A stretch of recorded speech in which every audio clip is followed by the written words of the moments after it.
There's some conspiracy belief by some that what happened with Yuki may or may not have been fair, or it could have been foul play. What say the two of you as you watched it unfold?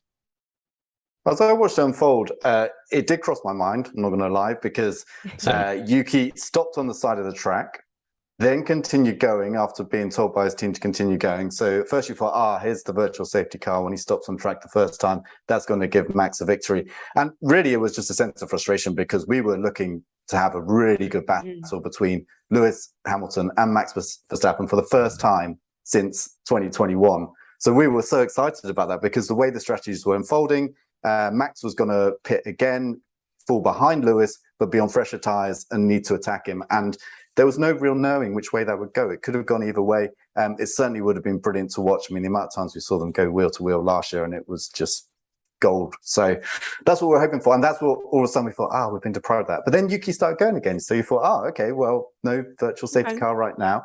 He came back to the pits. Now, usually when you come back to the pits and you've got a problem, you think, well, retire the car there and then. But AlphaTauri were believed, I think, let's try and put some new tires on it, get it back out, see if it works. And basically, as he was leaving the pits, he realized he had the similar feeling from the car, and it was to do with the differential, which is broken at the back.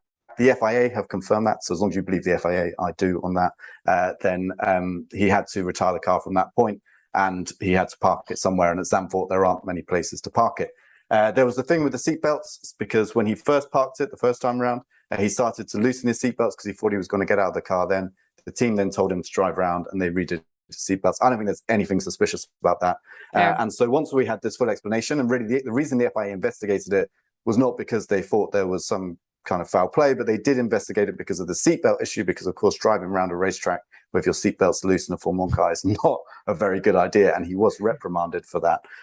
But when they looked into it, they found out all the other details around it. So we actually have an FIA document explaining what happened. It all makes sense, it's all believable, and really, why would Red Bull risk all of that reputational damage, potentially being thrown out of the championship if they get found to have caused a virtual safety car through, design rather than through reliability issues? And, of course, everyone thinks back to 2008 Singapore Grand Prix when Renault ordered Nelson Piquet Jr. to crash so that Fernando Alonso could win.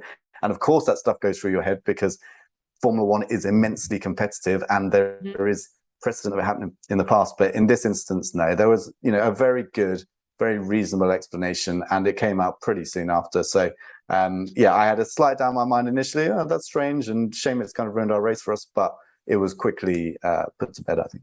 Thanks so much for watching ESPN on YouTube. And for more sports highlights and analysis, be sure to download the ESPN app. And for premium content and live streaming, subscribe to ESPN Plus.